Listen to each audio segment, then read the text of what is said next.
प्रकाशन सोहळ्याला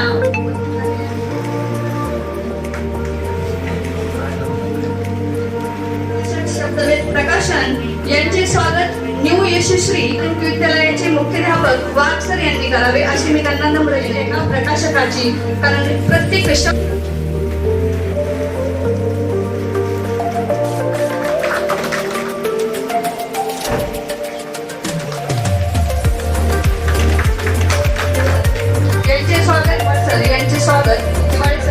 संस्थेच्या शालेय शाळा आणि सामाजिक सांस्कृतिक उपक्रमामध्ये त्यांनी सक्रिय सहभाग नोंदवला आहे.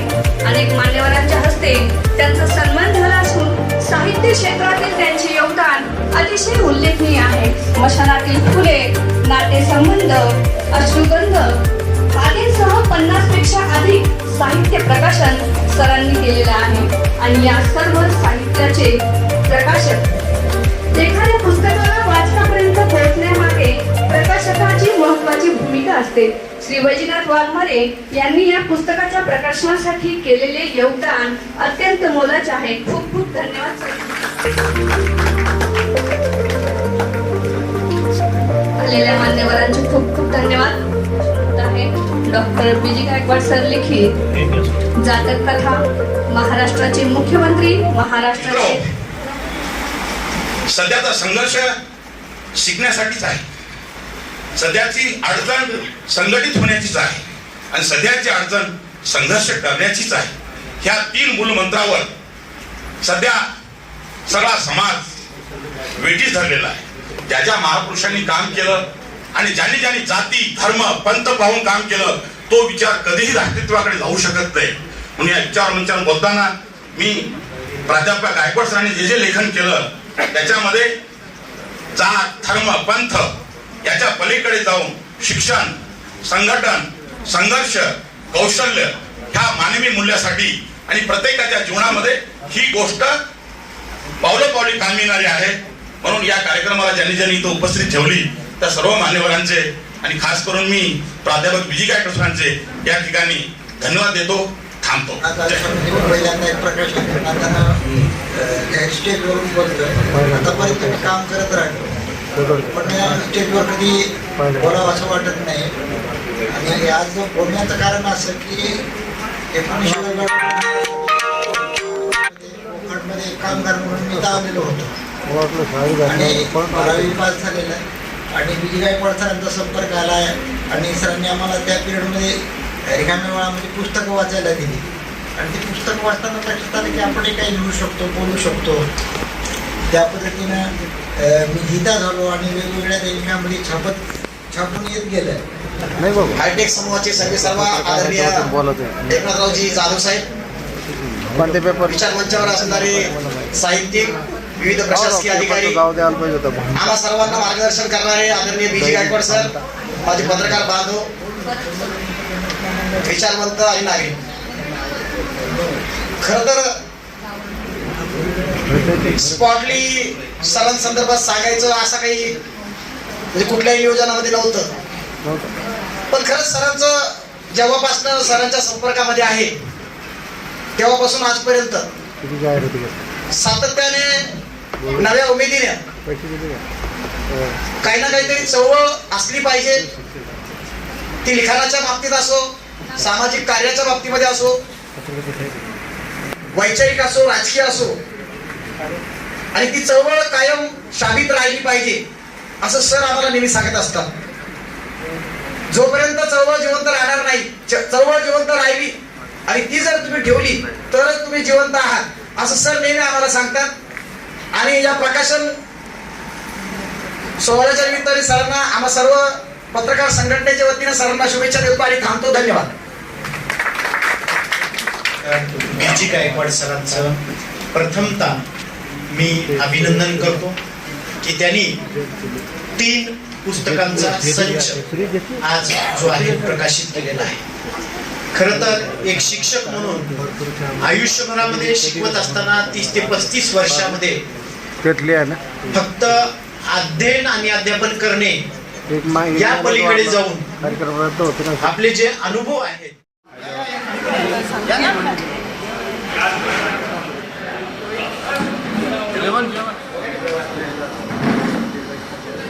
सामाजिक न्यायमंत्री तथा पालकमंत्री माननीय नामदार संजयजी सिरसाट साहेब यांचे नुकतेच आगमन झालेले आहे. सर्वांनी टाळ्यांच्या गजरामध्ये त्यांचे स्वागत करावे.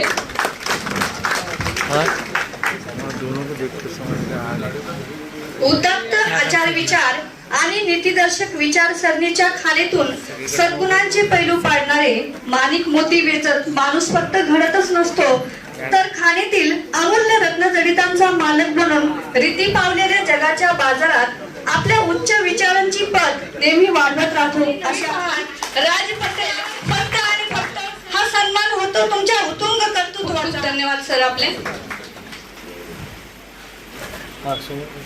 साहेब यांच्या हातून पुस्तक प्रकाशन सोहळा. या मागे यावं. हो जिसकी कभी सुधार. ज्यांनी जगवलं, ज्यांनी जगायला शिकवलं, या सर्व महामानवांना प्रथमतः अभिवादन. माझे मार्गदर्शक महाराष्ट्र राज्याचे सामाजिक न्यायमंत्री तथा पालकमंत्री आदरणीय संजयजी सिरसाट साहेब, या कार्यक्रमाचे अध्यक्ष, ते स्वतः माझे गुरुच आहेत. कारण बऱ्याच गोष्टी एकनाथराव जाधव साहेबांकडून मी शिकलो. या भारतीय ग्रामीण पुनर्रचना संस्थेचे सचिव आदरणीय एकनाथरावजी जाधव साहेब, आमचे मित्र आणि मार्गदर्शक आणि ज्येष्ठ साहित्यिक नाटककार, नाटकामध्ये धुमाकूळ घालणारं नाव म्हणजे दिलीप महालिंगे सर, यांच्या समेत विचारपीठावर उपस्थित असलेले सर्व मान्यवर, माझ्या बंधू आणि भगिनींनो, हा 9, 10 आणि 11 मला जरी 2 अपत्य असले तरी मी आज तक आतापर्यंत 11 ज्ञानाच्या अपत्याची निर्मिती केलेली आहे. ही माझ्यासाठी सर्वात महत्त्वाची गोष्ट आहे. कारण जे 2 रक्ताचे अपत्य आहेत ती फक्त घरापुरती मर्यादित असतात, पण जी ज्ञान देणारे जे अपत्य आहेत हे पुस्तकं आहेत. आणि पुस्तकाशिवाय AI किती जरी आला असलं तरी पुस्तकाशिवाय या ठिकाणी पर्याय नाही. आणि जो वाचत नाही, बाबासाहेब आंबेडकरांनी म्हणाले होते की तुमच्याकडे 2 रुपये जर असतील तर 1 रुपयाचं पुस्तक घ्या. पुस्तक याच्यासाठी घ्या की तुमची बुद्धीला चालना मिळेल, आणि 1 रुपये तुम्ही जेवणासाठी खर्च करा, कारण तुम्हाला जिवंत सुद्धा राहावं लागेल. या दोन्ही गोष्टी तेवढ्याच महत्वाच्या आहेत. आणि म्हणून आजचा दिवस निवडीचा कारणच एवढं आहे. साहेबाकडे मी बऱ्याच वेळा गेलो, साहेब म्हणाले वेळ नाही, थोडं थांब थोडं थांब थोडं थांब. सकाळी 8 वाजेपासून कार्यक्रम चालू आहे. परवा मुंबईला होतो, कॅबिनेट झाली, पुन्हा सोलापूरला गेलो, सोलापूरची बौद्ध जयंती काल साजरी केली, काल संध्याकाळी आलो. BJ गायकवाड सारखं आपलं नाही आहे. मला थकवा आलेला आहे. तो माणूस थकतही नाही. आणि कसं सुचतं हे मी आता महालिंगेंना विचारत होतो, यांना सुचतं कसं, ते म्हणे आता मला संध्याकाळी त्यांना विचारावंच लागेल.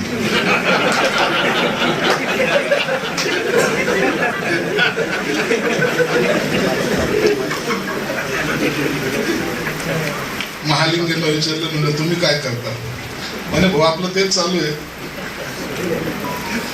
आणि तेच मला जमलं, म्हणजे नाटक. कोणतीही गोष्ट एवढी सोपी नसते.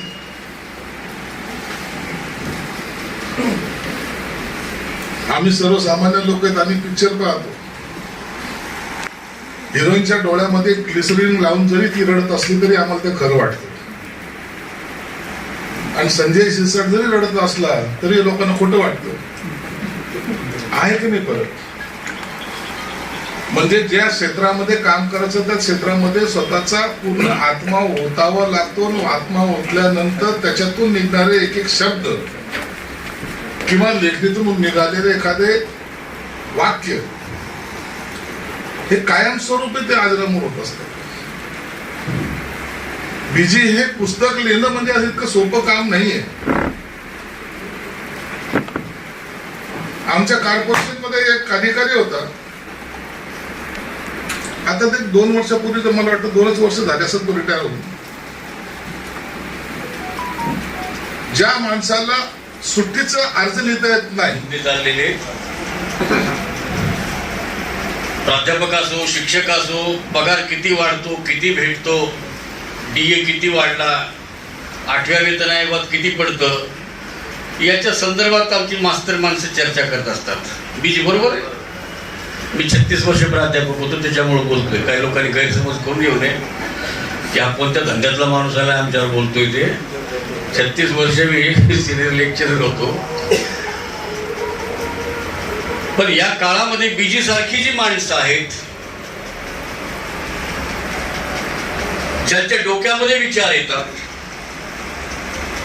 हे विचार अशा लोकांना स्वस्थ बसू देत नाहीत. समाजाकडे पाहिल्यावर जी एक अस्वस्थता निर्माण होते, ह्या अस्वस्थतेचं औषध त्यांना माहीत असतं. आणि ज्यांना औषध माहीत असतं, तो माणूस किती थांबवला तर तो सांगायचं थांबत नाही. आणि ही गोष्ट जन्माला येते, हे आपत्ती उगीच जन्माला येत नाही. या समाजाकडे पाहिल्यानंतर कोणत्या गोष्टीचा अभाव लोक समाजात वाचायचे आणि मग त्या क्रांतीमध्ये सामील व्हायचे. म्हणजे साहित्यामध्ये, लिखाणामध्ये एवढी ताकद आणि एवढी जादू आहे की जगामध्ये सगळ्या क्रांती फक्त त्या लिखाणाला झाल्या. त्यामुळे याचं अत्यंत महत्त्व आहे. आणि बीजी सारखे शिक्षक आपल्याही शाळेत आहेत. खरं म्हणजे शाळा सुरुवात झाल्यापासून बीजी, पठाण असे अनेक जण सुरुवातीपासून आहेत. आता 30-35 वर्ष झाले असतील मला वाटतं सुरुवातीपासून.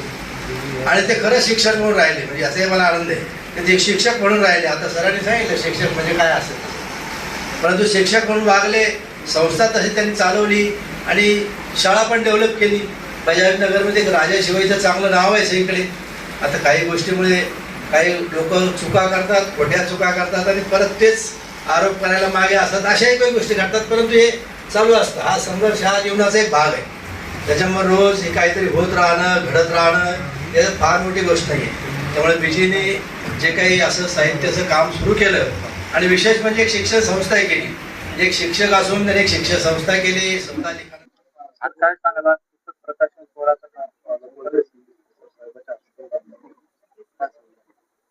मी डॉक्टर BG गायकवाड. आतापर्यंत 11 पुस्तकं लिहिलेली आहेत. आज 3 पुस्तकाचं उद्घाटन माननीय सामाजिक न्याय मंत्री, आमचे मित्र, मार्गदर्शक संजयजी शिरसाट साहेब, दिलीपजी महालिंगे सर, भारतीय ग्रामीण पुनर्वसन संस्थेचे सचिव एकनाथजी जाधव आणि सर्व मान्यवरांच्या हस्ते आज या पुस्तकाची उद्घाटन या ठिकाणी झालेली आहे. आणि प्रकाशन होत असताना आनंद वाटतो की प्रकाशन ही मी जिथं काम करतो, मी ज्या ठिकाणी कार्यरत आहे त्याच ठिकाणी प्रकाशन झालं पाहिजे. कारण मी औरंगाबादला म्हणजे छत्रपती संभाजीनगरला सुद्धा करू शकलो असतो, पण ही जी मुळं आहेत ही तिकडं रुजली नसती. ही मुळं इथं रुजवण्यासाठी हा प्रकाशन सोहळा मी या ठिकाणी घेतलेला आहे. या पुस्तकं कोणते कोणते प्रकाशन झाले आणि काय आतापर्यंत जे पुस्तकं आहेत हे सामाजिक भान असलं पाहिजे ह्या भूमिकेतून सर्व पुस्तकं प्रकाशित झालेली आहेत. अश्रुगंध आहे, समशानातली फुलं आहेत, भाषण करा जग जिंका आहे, उडान आहे. हे सगळं करत असताना प्रेरणा मिळाली पाहिजे, मोटिवेशन मिळालं पाहिजे. जे हा जो तरुण वर्ग आहे त्या तरुण वर्गाला मोटिवेशन मिळणं, एक चांगल्या गोष्टी मिळणं. कारण हे औद्योगिक वसाहत आहे. औद्योगिक वसाहतीमध्ये जे वैध धंदे आहेत हे फार मोठ्या प्रमाणात अवैध धंदे चालतात. त्यामुळं कामगारांना फक्त त्या कारखान्याची खेळतात. पण पुस्तक वाचलं पाहिजे, पुस्तक लिहिलं पाहिजे हे सांगणारा एकमेव वाळूज महानगरचा माणूस मी असल्यामुळं माझी जबाबदारी आहे की या लोकांपर्यंत मी ज्ञान पोहोचवतो.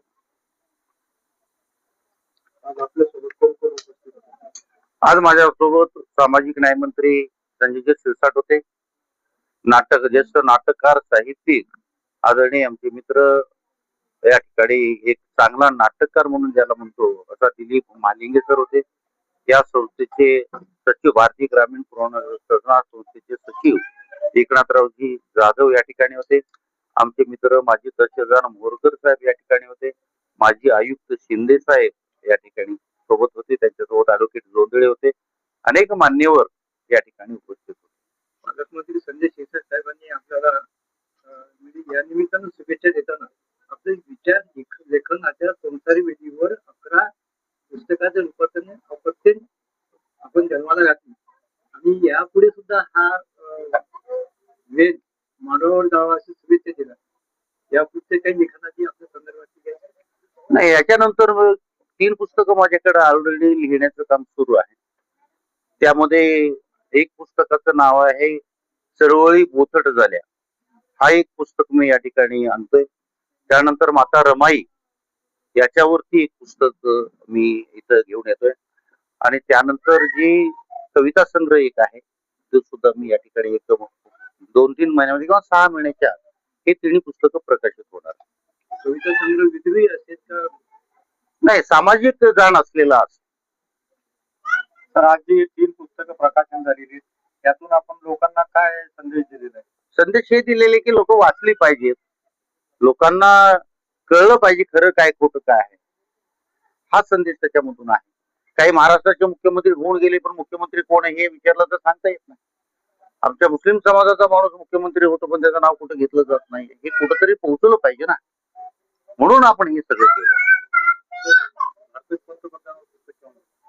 भारताच्या पंतप्रधानावर असं नाही म्हणता येणार, कारण असे बरेचसे विषय आहेत की प्रत्येक गोष्टीवरती नाही करता येईल मला, पण करण्याचा प्रयत्न करू. काही व्यक्तिरेखाच्या स्वरूपामध्ये जसं की आता आपण महाराष्ट्रामध्ये मुस्लिम समाजाचे मुख्यमंत्री अंकुजी साहेबांच्या रूपाने लाभले, त्यांचं कार्य अल्पावधीत राहिलं पण अतिशय उत्कृष्ट राहिलेलं आहे. असं व्यक्तिरेखा म्हणून आपण व्यक्तिगत लिहिणार आहे. हो, लिहू ना, बिलकुल लिहू, काय अडचण नाही, लिहू शकतो. Subscribe now and press the bell icon. Never miss an update.